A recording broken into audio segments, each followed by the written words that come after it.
கவலைகளாலும் கஷ்டங்களாலும் பிடிக்கப்பட்ட மனிதன் தன்னை அந்த கவலையிலிருந்து விடுவிப்பதற்கு ஒரு மகா பெரிய சக்தியாக அல்லாஹ் இருக்கிறான் என்று எப்போதெல்லாம் நம்புகிறானோ, அல்லாஹ் ரபுல் ஆலமீன் கவலைகளிலிருந்து வெறும் விமோச்சனத்தை மட்டும் கொடுக்கறது இல்லை, அந்த கவலைகளின் பெர்சன்டேஜுக்கு தக்கவாறு அல்லாஹ் ஹைரை அல்லாஹ் தருகிறார். அதனால்தான் ரசூலுல்லாஹி ஸல்லல்லாஹு அலைஹி வஸல்லம் அவர்கள் சொல்வாங்க, துன்பத்துடைய நேரத்தில் ஆரம்ப நேரத்திலேயே எந்த விதமான மனிதர்களிடத்துல போய் ஒப்பாரி வைப்பது இது போன்றவைகள் காரியங்கள்லாம் பண்ணாம இன்னா லில்லாஹி வ இன்னா இலைஹி ராஜிஊன் என்று துன்பத்தின் ஆரம்ப நேரத்திலேயே ஒருத்தன் சொல்லிவிட்டானே, ஆனால் அல்லாஹ் ரபுல் ஆலமீன் அவன் இழந்த இழப்பை விட சிறந்ததை அல்லாஹ் அவனுக்கு தராமல் இருப்பதில்லை அப்படின்னு சொல்லுவாங்க. இது புகாரியில ஹதீஸ் வருகிறது. அதனால் பொறுமை என்பது நிச்சயமாக தேவை. கண்டிப்பாக நமக்கான ஒரு காலம் இருக்கிறது அப்படின்றதுல தெளிவாக இருக்கணும். ஏன்னா இந்த ஆயத்து பிற்காலத்துல நீ எப்படியெல்லாம் வருவ, நீ இப்படியெல்லாம் ஆகுவ அப்படின்ற ஒரு உத்வேகத்தை தான் அந்த ஆயத்து ரொம்ப கொடுக்கும். நீ டீப்பா கவனிச்சிங்கன்னு சொன்னா, நீ கவலைப்படாத, கஷ்டப்படாத, நீ தான் உயர்ந்தவன். இந்த நேரத்துல நீ உயரல, இந்த நேரத்துல உனக்கு துன்பத்தினால கஷ்டத்தினால நீ கொஞ்சம் தாழ்ந்த நிலையில இருக்கிறன்னு நீ நினைச்சுக்கிட்டு இருக்கிற, நீ நிச்சயமாக வருங்காலத்தில் உயர்ந்தவன் அப்படின்ற மாதிரி இந்த ஆயத்து சொல்லும். ஹந்தக் யுத்தம், சஹாபாக்களுடைய வறுமை எந்த அளவுக்குன்னு சொன்னா, இப்படி ஒரு கான்செப்டை மனசுல கூட நம்ம நினைச்சு பார்க்க மாட்டோம். பசியின் கொடூரத்தின் காரணமாக கல்லை நல்ல இருக்க கட்டி இருந்தார்கள் சஹாபாக்கள். அந்த ஹந்தக் யுத்தம்ன்றது குழி தோண்டி, ஒரு சஹாபி தான் சொல்லுவாரு, யா ரசூலல்லாஹ், எதிரிகளை நாம் எதிர்கொள்ள குழி தோண்டி அந்த குழிக்குள் பதுங்கியிருந்து தாக்கினாமே, ஆனால் நிச்சயமாக எங்க ஊர் சைடுகள்லாம் அந்த மாதிரி வெற்றி பெற்றிருக்கிறாங்கன்னு சொல்லி அவர் சொன்ன உடனேயே அவருடைய கருத்தை ஆமோதித்த பெருமானார் ஸல்லல்லாஹு அலைஹி வஸல்லம் ஹந்தக்குக்கான முயற்சிகளில் ஈடுபடுவார்கள். சஹாபாக்கள் பசி, தாழ முடியாத வறுமை, தாழ முடியாத கஷ்டம், நினைச்சு பாருங்களேன். கல்லை கட்டி யாராவது வாழ்வாங்களா? சஹாபாக்கள் மட்டும்தான் வாழ்ந்தாங்க. கல்லை கட்டிட்டு இருக்கும் போது யார் ரசூலல்லாஹ் தாங்க முடியவில்லை, வேதனை தாங்க முடியவில்லை, பசியினுடைய கொடூரம் தாங்க முடியவில்லை என்று சொல்லி சொல்லும் போது பெருமானார் ஸல்லல்லாஹு அலைஹி வஸல்லம் கொஞ்சம் ஜுபாவை தூக்கி காமிப்பாங்க. அங்க 2 கற்கள் கட்டப்பட்டிருந்தது. அதனால நமக்கான காலம் நிச்சயமாக உண்டு, கவலைப்படாதீங்க என்று சொல்லி சஹாபாக்களை உத்வேகப்படுத்தினாங்க. இப்ப நமக்கு ஒரு மாதிரி டவுன் ஆகிற மாதிரி இருக்குது. ஆனா நிச்சயமா ஒரு காலம் இருக்கும், அந்த காலகட்டத்துல நாம தான் உயர்ந்தவங்க அப்படின்னு ரசூலுல்லாஹி ஸல்லல்லாஹு அலைஹி வஸல்லம் சொல்லி அந்த சஹாபாக்களை உத்வேகப்படுத்துவாங்க. அதற்குண்டான ஏற்பாடுகள் செய்யப்பட்டது. ஆயுதங்களை வைத்து குழி ரொம்ப மும்முரமாக தோண்டப்பட்டது. பெரும் பாறாங்கல் ஒன்று குறுக்கிட்டு கொஞ்சம் கூட வேலை செய்ய விடாமல் பெரிய அளவுக்கு தொந்தரவு கொடுத்தது. சஹாபாக்கள் முடிந்த மட்டும் மாங்குன்னு அடிக்கிறாங்க பசியில. அதுவும் ஒண்ணுமே ஊட்டச்சத்து இல்லாம ஒருத்தன் வேலை செய்யும் போது எப்படி இருக்கும்? உடனே யா ரசூலல்லாஹ், ரொம்ப இடைஞ்சல் தருகிறது இந்த பாறை, எங்களால் எவ்வளவோ முயற்சித்தும் கூட அந்த பாறையை உடைக்க முடியவில்லை, இனிமேலும் சக்தி இல்லை அப்படின்ன உடனே அந்த ஆயுதத்தை வாங்கினாங்க. வாங்கி பிஸ்மில்லாஹி அல்லாஹு அக்பர் அப்படின்னு சொல்லிட்டு ஒரே போட்டாங்க. கொஞ்சம் உடைஞ்சிச்சு. உடைஞ்ச உடனே சொன்னாங்க, ஊத்தீத்து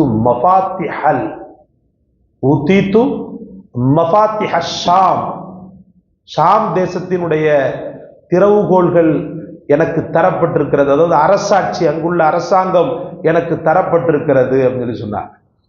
திரும்ப அடிச்சாங்க.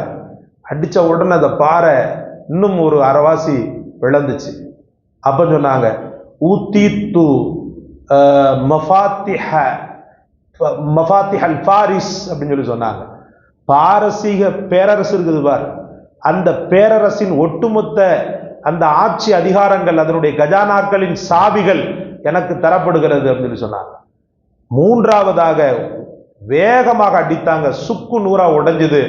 ஊத்தீத்து மஃபாத்திஹல் யமன் அப்படின்னாங்க. யமன் தேசத்தினுடைய சாவிகள் என் கைவசம் வருகின்றன, தரப்பட்டிருக்கின்றன அப்படின்னு சொல்லி சொன்னாங்க. அதுல கேட்கிற முனாஃபிக் இருக்கிறான் பாருங்க, அந்த முனாஃபிக் கூட்டம் அவன் பேசிக்கிட்டான், சாப்பாட்டுக்கு வக்கத்து போய் தான் கல்லை கட்டிக்கிட்டு இருக்கிறாங்க, சாப்பாட்டுக்கு வக்கத்து போய் தான் கல்லை கட்டிக்கிட்டு இருக்கிறாங்க, வறுமை கஷ்டம் வாழ முடியல, பேச்ச பத்தியா? ஊத்தீத்து மஃபாத்திஹ ஷாம், ஊத்தீத்து மஃபாத்திஹல் ஃபாரிஸ், ஊத்தீத்து மஃபாத்திஹல் யமன். யமன் தேசம், இந்த தேசத்தினுடைய சாவிகள்லாம் என் கைவசம் வந்துடும், அரசாட்சி வந்துடும் அப்படின்னு சொல்லி ரசூல் ஸல்லல்லாஹு அலைஹி வஸல்லம் அவங்கள அப்படி கிண்டலா சொன்னாங்க.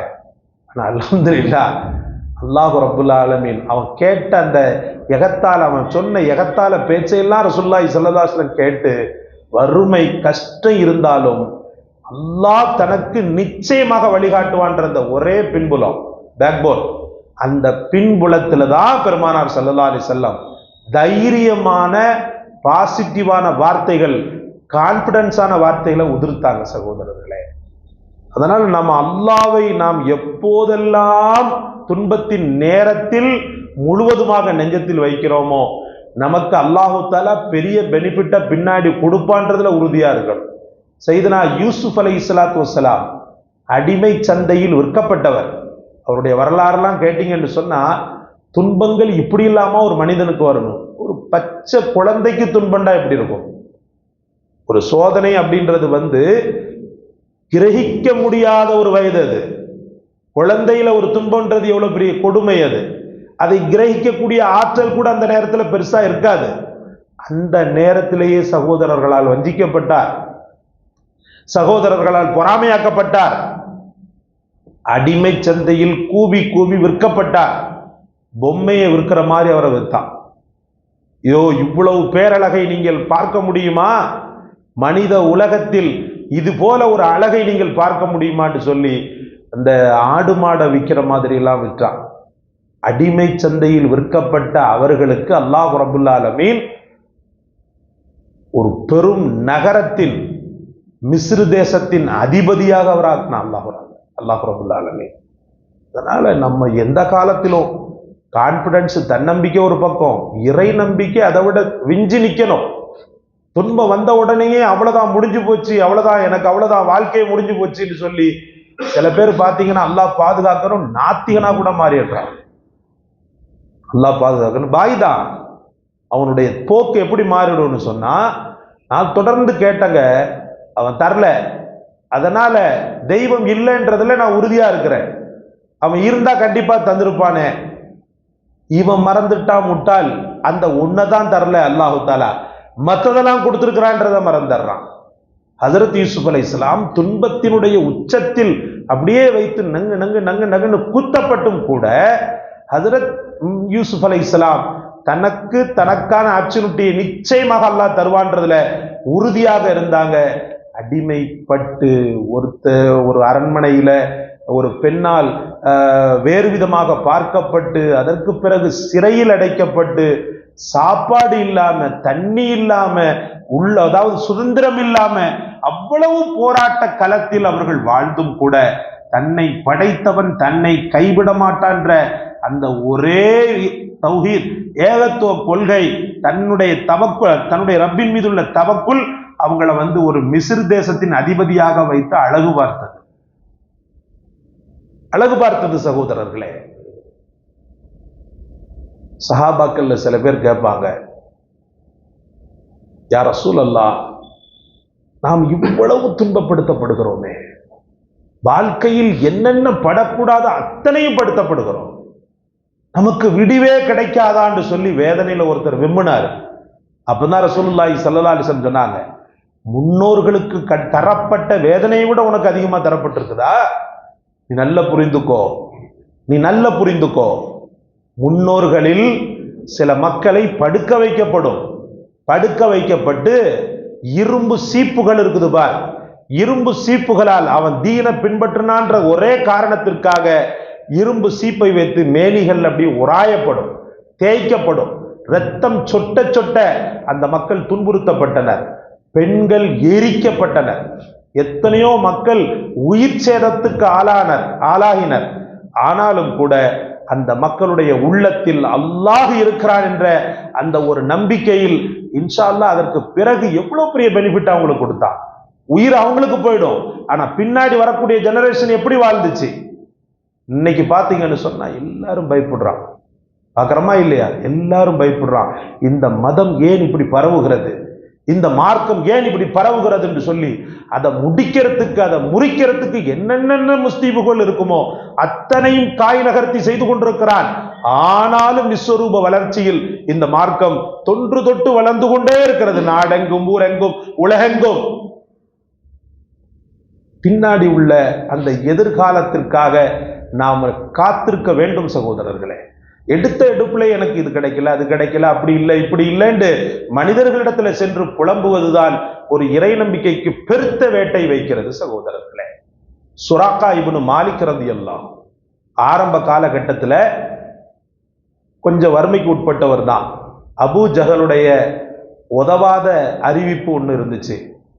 முஹம்மதுடைய தலையை கொண்டு வருபவர்களுக்கு, அது எந்த நேரம்னு சொன்னா ரசூலுல்லாஹி ஸல்லல்லாஹு அலைஹி வஸல்லம் அவர்கள் எங்க போய்கிட்டு இருக்கிறாங்க, ஹிஜ்ரத் போய்கிட்டு இருக்கிறாங்க, மக்கால இருந்து மதீனாவுக்கு ஹிஜ்ரத் போறாங்க, எங்க தப்பிச்சிட்டாரு அப்படின்னு சொல்லி தெரிஞ்ச உடனேயே தலைக்கு விழ வச்சான். யாராவது முஹம்மதை கொன்றோ அல்லது உயிரோடோ பிடித்து வந்தீர்களேயானால் 100 சிவப்பு ஒட்டகத்தை நான் பரிசளிக்கிறேன் என்று சொன்னான். சிவப்பு ஒட்டகன்றது இப்ப நம்ம பொருளாதாரத்துல கொஞ்சம் அதிகப்படியாக உள்ளவங்க அந்த ஆடி காரு வாங்குறாங்க பாருங்க. ஆடி காரு வாங்கினாருன்னு சொன்னா அவர் பொருளாதாரத்துல கொஞ்சம் உயர்ந்திருக்கிறாரு, உயர்ந்தவரா இருப்பாருன்னு சொல்லி நம்ம நினைச்சுக்கிற வேண்டியதான். ஏன்னா ஆடி காருன்றது கோடி காரு, அது கோடியில உள்ளது. பெரிய அளவுக்குள்ள மக்கள் தான் அதை வாங்க முடியும். சாதா சீதாவான மக்கள் சாதாரணமான கார்களை தான் வாங்குவாங்க. அப்போ அந்த அளவுக்கு அப்புள்ள அரபுகளிடத்துல ஆடிக்கார் ரேஞ்ச் அளவுக்கு சிவப்பு ஒட்டகங்கள் இருந்தது. அந்த கலர்ஸ் எல்லாத்துக்குமே இருக்காது, சில ஒட்டகங்களுக்கு மட்டும்தான் இருக்கும். அது ராசியாக்கப்பட்டது, ராசியாக பார்க்கப்பட்டது. வளர்ப்பதில் பெரிய அளவுக்கு போட்டிகள் இருந்தது சிவப்பு ஒட்டகம். அந்த சிவப்பு ஒட்டகத்தை ரசூலுல்லாஹ்வுக்கு வச்சான் வேலையா. அவரை உயிரோடோ அல்லது பிணமாகவோ பிடித்து வந்தீர்களேயானால் நாம இவ்வளவு கொடுப்போம், 100 சிவப்பு ஒட்டகத்தை கொடுப்போம்னு சொல்லிட்டு. சுராக்கா ரலியல்லாஹு ரசூலுல்லாஹி ஸல்லல்லாஹு அலைஹி வஸல்லம் அவர்கள் போற பாதையை தெரிஞ்சுக்கிட்டவருக்கு சுராக்கா இப்னு மாலிக் என்ன பண்ணாருன்னு சொன்னா பின்தொடர்ந்து போய்கொண்டே இருந்தாரு. துரத்தி போனாரு. பெருமானார் ஸல்லல்லாஹு அலைஹி வஸல்லம் அவர்களும் அபூபக்கர் சித்திக் ரலியல்லாஹு அவர்களும் போய்கொண்டிருக்கிறாங்க. பின்னாடி ஏதோ ஒரு உருவம் நம்மை துரத்துகிறதுன்றது ரசூலுல்லாஹ்க்கு தெரிஞ்சு போச்சு. அப்புறம் என்ன செய்யறாங்கன்னா டீப்பா பாக்குறாங்க, சுராக்கா தான் வேகமாக அடிப்பதற்கு வருகிறார். அதாவது ரசூலுல்லாவை நவுதுபில்லா கொள்வதற்காக வேகமாக வருகிறார்.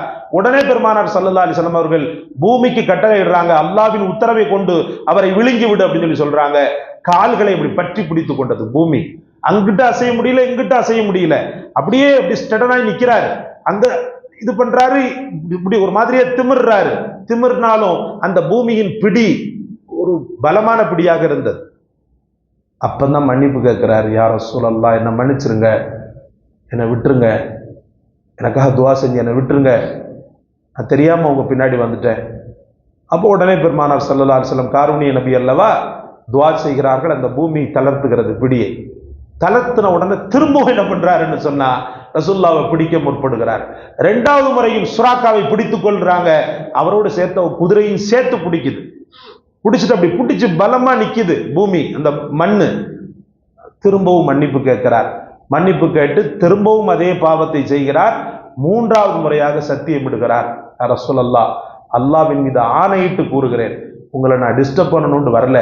என் குடும்பத்தினுடைய வறுமை கஷ்டத்தின் காரணமாக அவன் சொன்ன 100 ஒட்டகங்கள் என்பது எனக்கு நல்ல ஒரு பெரிய ஆப்பர்ச்சுனிட்டியை கொடுக்கும், வசதி வாய்ப்பை கொடுக்கும், என் மனைவி மக்கள் நல்லபடியா எதிர்காலத்தை உருவாக்குறதுக்கு அது ஒரு உதவியாக இருக்கும் என்பதற்காகத்தான் உங்களை நோக்கி நான் வந்தேன்னு சொன்ன உடனே சொன்னாங்க பெருமானார் ஸல்லல்லாஹு அலைஹி வஸல்லம், இதான் இறை நம்பிக்கைன்றது. யா சுராக்கா, கிஸ்ரா மன்னனின் காப்புகள் விரைவில் உனக்கு போடப்படும் அப்படின்னாங்க. கிஸ்ரா மன்னன் போட்டிருக்கிறான் பாரு நகை ஆபரணம், அந்த ஆபரணத்தை இன்ஷா அல்லாஹ் உனக்கு என்ன செய்யப்படும், அணிவிக்கப்படும். ஒரு எதிரி அவர் உயிர் கொள்றதுக்காக வர்றாரு. அவரை பார்த்து ரசூலுல்லாஹி ஸல்லல்லாஹு அலைஹி வஸல்லம் சொன்னாங்க, கிஸ்ரா மன்னனின் காப்புகள் உனக்கு அணிவிக்கப்படும் சொல்லி சொன்னாங்க. சொன்ன உடனே அவர் அப்படியே போயிட்டார்.